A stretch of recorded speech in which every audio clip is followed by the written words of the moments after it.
Hola, buenos días muchachos, ¿cómo están? Bienvenidos a la clase de Historia Universal. Bueno, bienvenidos a este espacio para un poco seguir conociendo cuál es el origen de la humanidad. Nosotros discutimos ya el creacionismo versus el evolucionismo y hoy nos concentraremos, al igual que la clase pasada, en aclarar un poco cuáles son los orígenes de la humanidad. Para conocer los orígenes de la humanidad es importante pasarnos por varias especies de homínidos. Ya nos pasamos por el Australopithecus, por el Homo habilis y ahora vamos a llegar al Homo erectus, que es ese tercer pariente de la humanidad. Lo primero que tenemos que decir del Homo erectus es que vivió hace 1.8 millones de años y se extinguió hace aproximadamente unos 300.000 años. Lo otro es que sus fósiles fueron encontrados en África, Asia y Europa. Esto quiere decir que, digamos, habitó la gran parte del planeta Tierra, es decir, este, tuvo la capacidad de movilizarse este, por todo el planeta, por una vasta extensión de territorio. Se llama Homo erectus, es importante verlo aquí en el punto 3 que se llama Homo erectus, ¿por qué? Porque caminaba plenamente erguida a diferencia de sus antecesores, que si bien sus antecesores eran bípedos, caminaban en dos patas, no caminaban plenamente erguidos.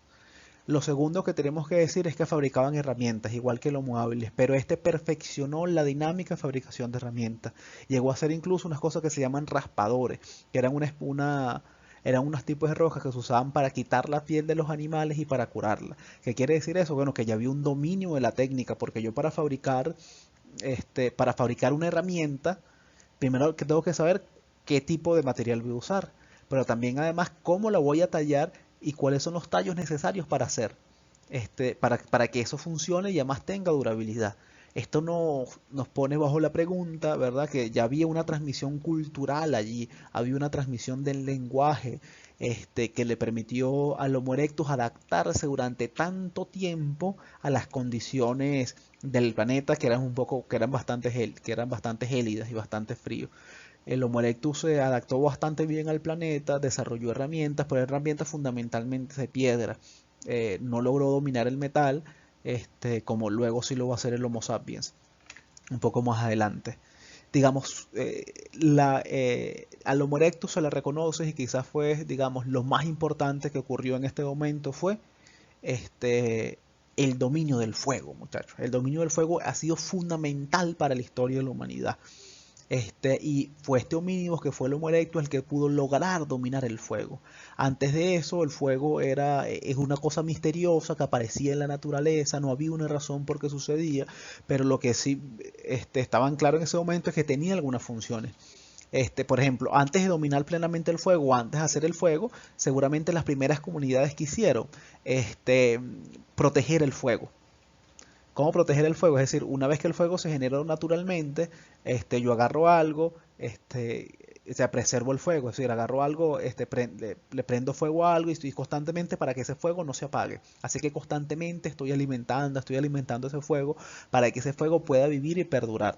Y para que me permitan, bueno, espantar ciertas bestias o tener más calor cuando hace frío.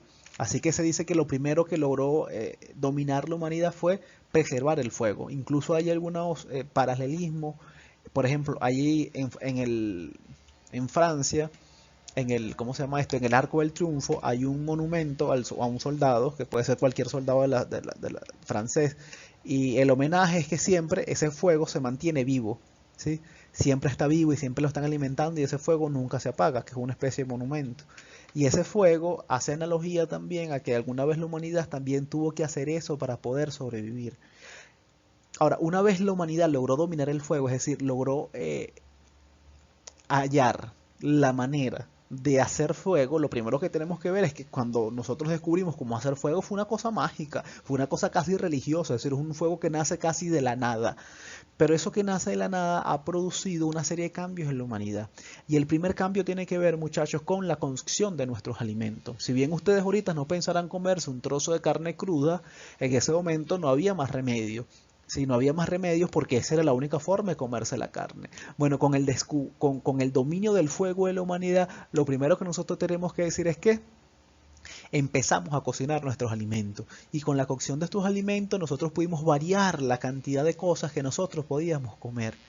Pero aparte de variar la cantidad de cosas que nosotros pudimos comer, también pudimos absorber más las vitaminas que contenían esos alimentos, porque ahora las podíamos, digamos, el proceso digestivo como era menos complicado porque tú no tienes que digerir un pedazo de cosa cruda, sino que ya está cocinada, el proceso de cocción también nos permitió absorber más como vitaminas, más beneficios de esos alimentos, y también nos empezó a permitir ser mucho más inteligente y también vivir un poco, vivir al menos más tiempo.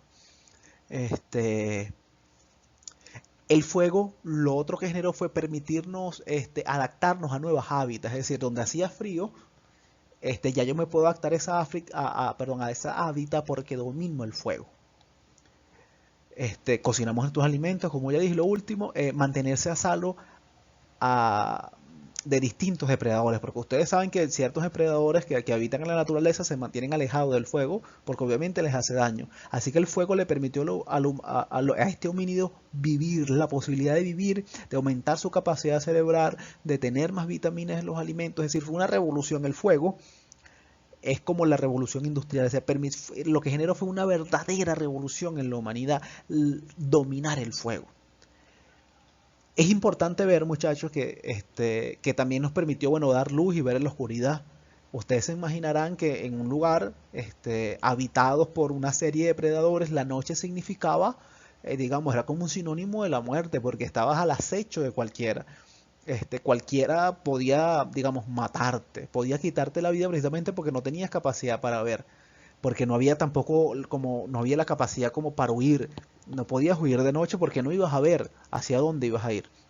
Entonces el fuego permitió también dar luz, pero también se cree, muchachos, que a partir con el dominio del fuego y un poco más con el Homo neandertal empezaron a aparecer ciertas cosmovisiones religiosas. Hay unos filósofos que dicen que durante buena parte de la humanidad Dios, la idea de Dios, no solo me estoy refiriendo al Dios cristiano, sino la idea de Dios significó luz. ¿Sí? Que dicen que Dios es luz, si lo han escuchado alguna vez, ¿verdad? Que Dios ilumina. Y precisamente se dice que Dios ilumina porque la idea de Dios se empezó a crear más o menos por este tiempo.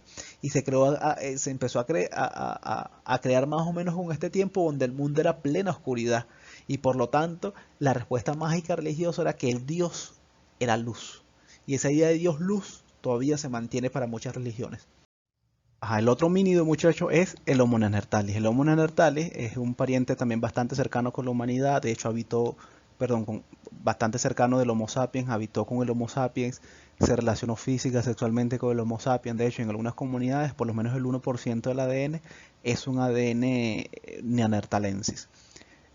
Primero apareció hace unos 200.000 años, fue un homínido bastante robusto, sus fósiles se encontraron fundamentalmente en Europa y en Asia, sus cuerpos estaban adaptados a una condición climática gélida. ¿Por qué? Porque sus fosas eran bastante grandes para poder calentar el aire que entraba y su estatura era bastante pequeña. Se alimentaban fundamentalmente de fruta y los animales que cazaban, habitaban en cuevas y dominaban el fuego.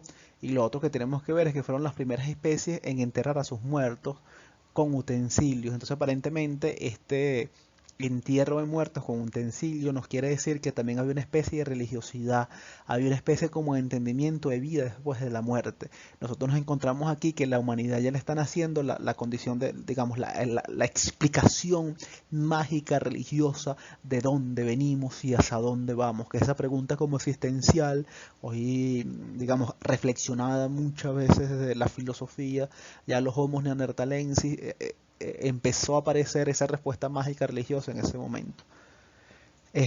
Por lo tanto, nosotros podemos decir que apareció la primera idea de religión. Estos homos desaparecieron aproximadamente hace unos 30.000 años. Nosotros vamos a culminar con el Homo sapiens.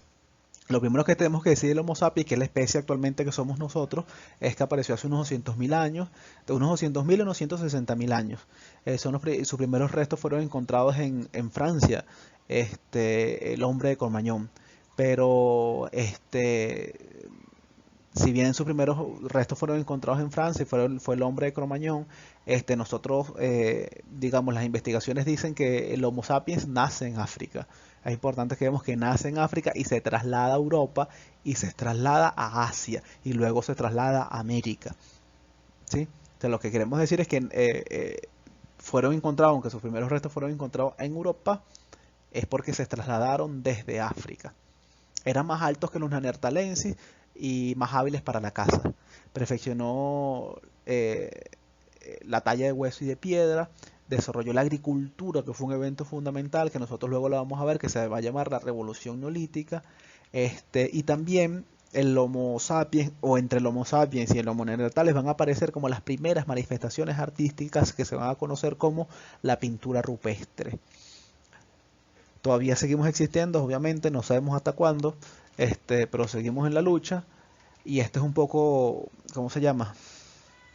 Como esta línea de tiempo de cómo la humanidad, cómo los homínidos han venido cambiando y cómo aparece en la historia de la vida terrestre la humanidad, cómo aparecen los Homo sapiens y a partir de allí cómo se empieza a construir una historia. Lo que nosotros nos podemos dar cuenta es que bueno, que la historia de los Homos viene aproximadamente hasta unos 3 millones de años, ¿verdad? Con la aparición del Neandertal, después estos individuos fueron cambiando y fueron adaptándose al ambiente.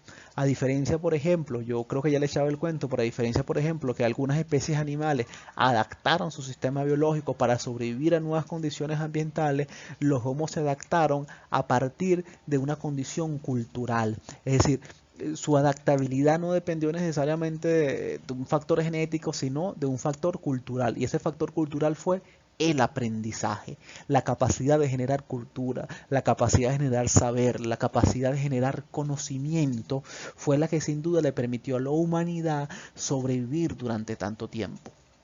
Lo que nosotros también podemos ver es que, bueno, hay una serie de evidencias físicas, hay una serie de evidencias que no pueden ser refutadas hasta ahora que dice que la humanidad ha llegado a través de un proceso evolutivo. Y es importante ver esto, no es que nosotros o la humanidad haya nacido de, por ejemplo, del Homo neandertales, ¿sí? Y que venimos de allí, no. Fueron nuestros parientes bastante cercanos, los que estamos hablando aquí son una serie de parientes que tuvimos nosotros, que tuvimos el Homo sapiens, tuvo una serie de parientes, el Australopithecus, el Homo erectus, el Homo habilis, el Homo neanderthalis, hubo unos parientes. ¿Sí? Imagínense que son unos parientes, imagínense que hay un tronco, ¿verdad? Que ese tronco es como el origen de la vida de la humanidad, que todavía no sabemos cuál es nuestro antecesor o cuál fue ese origen evolutivo, y luego hay unas ramas, y esas ramas están todos los parientes que nosotros acabamos de ver. El origen de la vida, nosotros ya lo vimos en un video, bueno, dependió de muchos factores, tanto internos como de la Tierra, como externos del universo, pero lo que sí nosotros podemos decir es que la adaptabilidad del ser humano dependió de una condición cultural, de una condición de aprendizaje, y que hay unas evidencias para eso. Es decir, venimos de un proceso evolutivo, de un proceso adaptativo a distintos cambios. Y no somos y tenemos además muchísimo tiempo en el planeta. Si bien somos nuevos con respecto a toda la historia del planeta, digamos, la humanidad se ha ganado un puesto, sin duda, dentro de la Tierra. Con esto vamos a terminar nuestra clase de los homínidos y bueno, los veo pronto, muchachos.